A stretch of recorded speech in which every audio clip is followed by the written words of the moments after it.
اشتر اساف صاحب بھی ہمارے ساتھ شامل ہو رہے ہیں. صاحب بہت شکریہ آپ نے ہمیں جوائن کیا. جو اسلام آباد ہائی کورٹ کا فیصلہ ہے سائفر کے حوالے سے، جو ابھی تک کے نوٹیفیکیشن تھے، جو کارروائی ہے وہ کالعدم ہو گئی، آپ کا اس کے اوپر کیا رد عمل ہے؟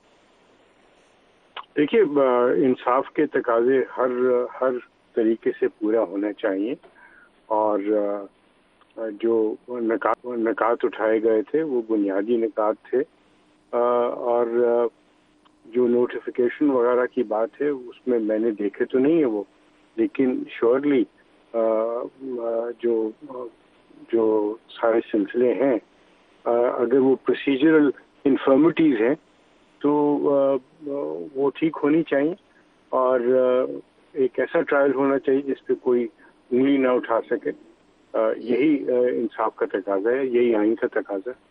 لیکن آپ اشتر اساف صاحب یہ نہیں دیکھتے کہ نئے سرے سے جب ٹرائل شروع ہوگا، جیل کے اندر ہی شروع ہوگا، میڈیا کی ممکنہ طور پر کچھ لوگوں کو ایکسیس مل جائے گی وہاں کارروائی دیکھنے کے لیے، لیکن یہ پروسیس الیکشن سے پہلے کسی وقت ہو سکتا ہے کہ یہ سزا کا عمل یا جزا کا عمل ان کا کمپلیشن کی طرف جائے.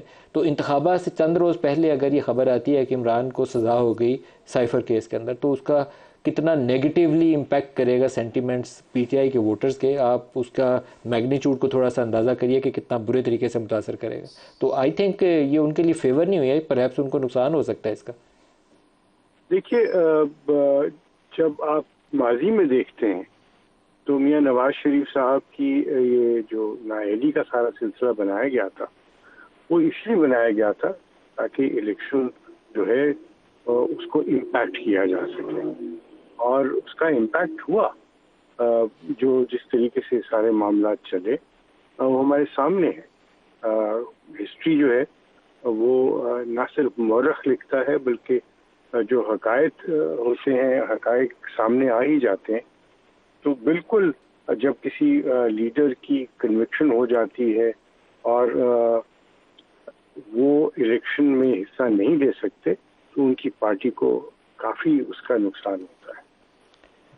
سر ایک چیز اور بتا دیجیے آپ، یہ دو سزائیں ہیں جو عمران خان کے اوپر الزامات ہیں اور ان کی نوعیت بہت سنگین نوعیت کی ہے. ایک ہے سزائے موت اور دوسری ہے عمر قید.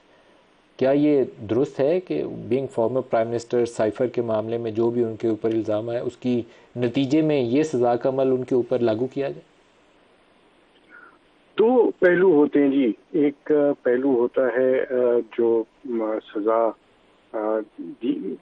دی گئی ہے قانون کے اندر، اور دوسرا جو کہ اس کی حد ہے، یعنی اس کی انتہا یا جو اس کی ڈیوریشن ہے، وہ جج کی ثوابدید پہ ہے، اور اس کا سارا انحصار جو ہے وہ آدمی کے کانڈکٹ کے اوپر، ملزم کے کانڈکٹ کے اوپر، اور جو شواہد سامنے آتے ہیں ان کے اوپر ہوتا ہے.